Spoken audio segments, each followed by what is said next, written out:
दोस्तों 4 to 20 milliampere current loop instrumentation में signal transmit करने का एक मेथड होता है। अब ये 4 to 20 milliampere current loop controller and sensors के बीच में कम्युनिकेशन प्रोवाइड करता है। इसका मतलब क्या हुआ दोस्तों? इसका मतलब ये हुआ कि जब कोई कंट्रोलर जैसे कि पीएलसी डीसीएस हम यूज कर रहे हैं एंड सेंसर्स का यूज कर रहे हैं, ट्रांसमीटर्स का हम यूज कर रहे हैं,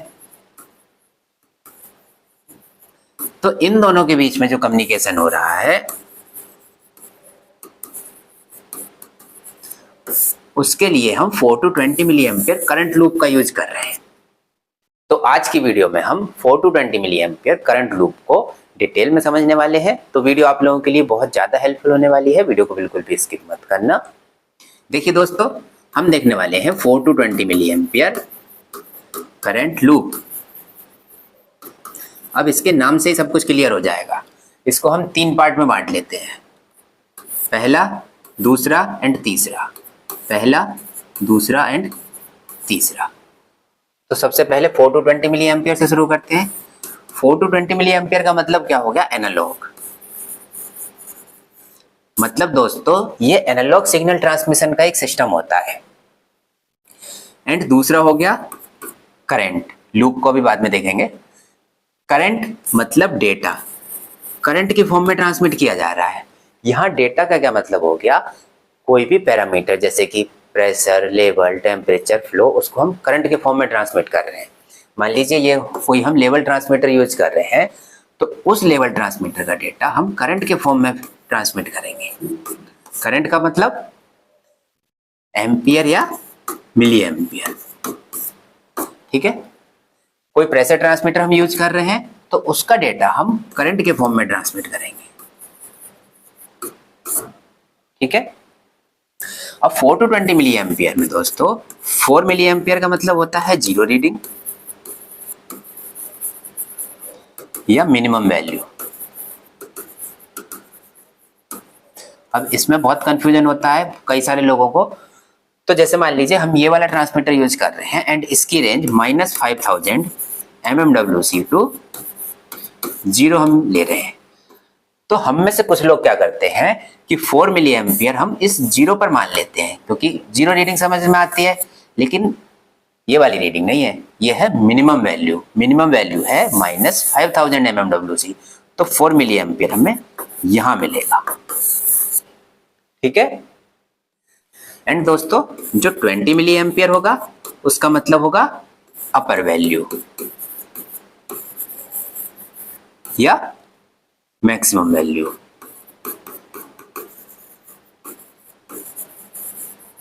जैसे अभी ये वाला एग्जांपल देखा था, मान लीजिए इसकी रेंज 5000 mmWc टू 0 है।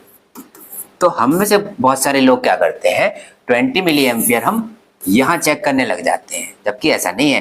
20 मिली एम्पियर हम यहाँ चेक करेंगे, यहाँ पर अपर वैल्यू ये है, ठीक है। तो 4 टू 20 मिली एम्पियर सिग्नल है ये। 4 मिनिमम पर मिलेगा एंड 20 मैक्सिमम पर मिलेगा, ठीक है। दोस्तों बहुत सारे लोगों का क्वेश्चन ये भी होता है कि 4 टू 20 मिली एम्पियर सिग्नल को ही हम ज़्यादा यूज क्यों करते हैं। तो उसका रीज़न ये है कि 4 टू 20 मिली एम्पियर सिग्नल को हम एक लॉन्ग डिस्टेंस पर ट्रांसमिट कर सकते हैं बिना किसी सिग्नल लॉस के। दूसरा रीज़न ये है कि इसकी नॉइज इम्यूनिटी भी बहुत अच्छी होती है। अब देखिए दोस्तों, इसमें हम 4 टू 20 मिली एम्पियर देख चुके हैं, करंट देख चुके हैं। अब हम देखते हैं लूप को। लूप का मतलब होता है क्लोज सर्किट। तो एक ऐसा क्लोज सर्किट जिसमें 4 to 20 milliampere current continuously flow करती है, तो ये लूप हो गया। अब हम इसके मेन कंपोनेंट्स को देखेंगे। दोस्तों अगर इस कंटेंट की पीडीएफ आपको चाहिए तो हमारे एक मेंबरशिप प्लान है, इंटरव्यू क्वेश्चंस एंड पीडीएफ वाला, उसको जाकर आप ज्वाइन कर लीजिए। इस कंटेंट की पीडीएफ आपको वहां मिल जाएगी। तो चलिए अब इसके मेन कंपोनेंट्स को देखते हैं। तो इसके मेन कंपोनेंट्स में सबसे पहले आता है 24 वोल्ट डीसी सप्लाई, पहला कंपोनेंट। दूसरा कंपोनेंट ट्रांसमीटर,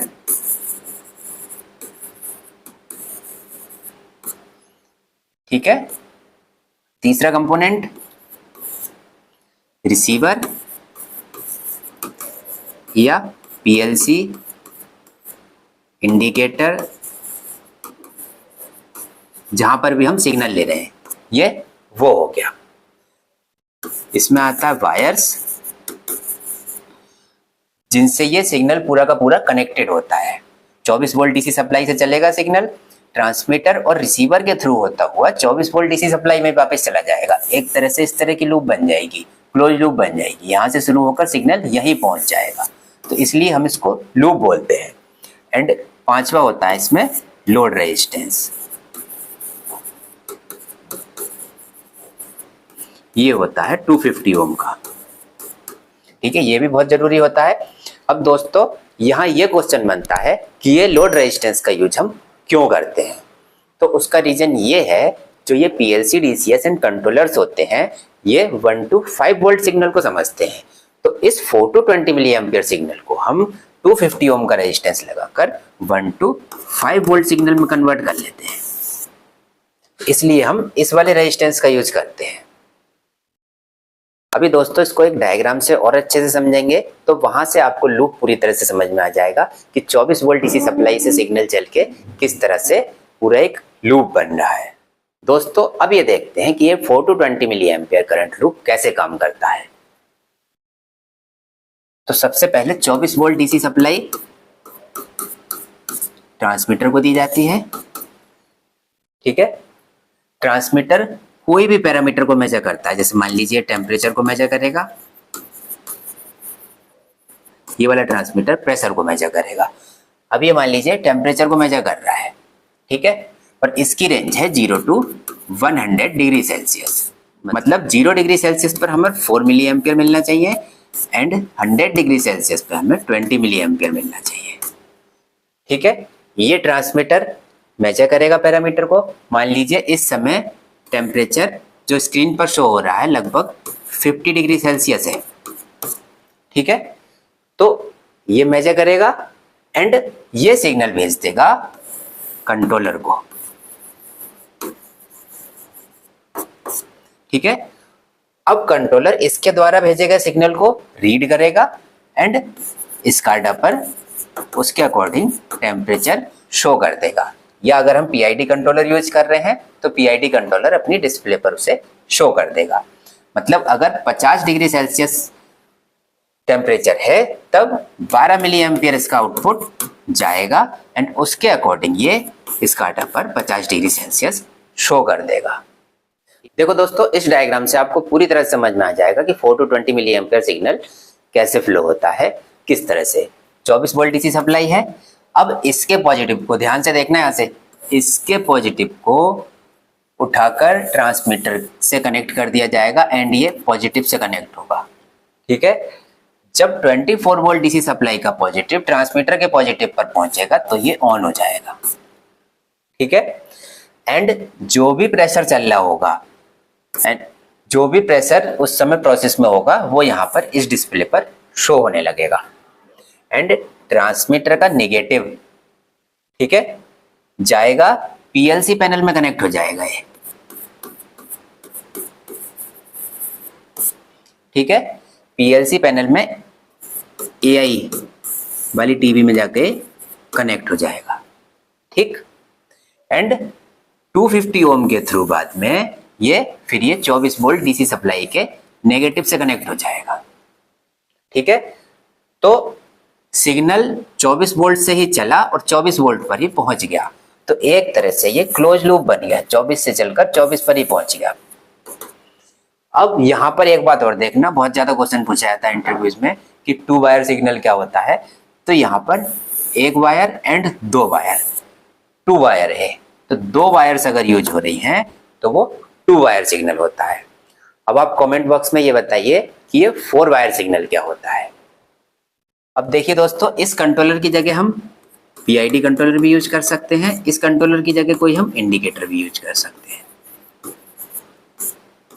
ठीक है, पीआईडी कंट्रोलर या इंडिकेटर जब आप यूज करते हैं तो आपने देखा होगा 4 to 20 मिली एम्पियर सिग्नल के साथ में हम एक 250 ओम का रेजिस्टेंस यूज कर लेते हैं। तो वो रेजिस्टेंस हम यूज करते हैं, वो इस सिग्नल को 4 to 20 मिली एम्पियर सिग्नल को कन्वर्ट कर देगा 1 to 5 वोल्ट में। इसलिए यूज करना जरूरी होता है। तो दोस्तों ये थी हमारी आज की वीडियो। आई थिंक आपको समझ में आई होगी। इंस्ट्रूमेंटेशन की इसी तरह की वीडियोज के लिए आज ही हमारे चैनल को सब्सक्राइब कर दीजिए। और अगर आपको पीडीएफ चाहिए इस कंटेंट की तो आप मेंबरशिप प्लान ज्वाइन कर लीजिएगा। और वीडियो को ज़्यादा से ज़्यादा लाइक कीजिए, शेयर कीजिए एंड थैंक्स फॉर वॉचिंग।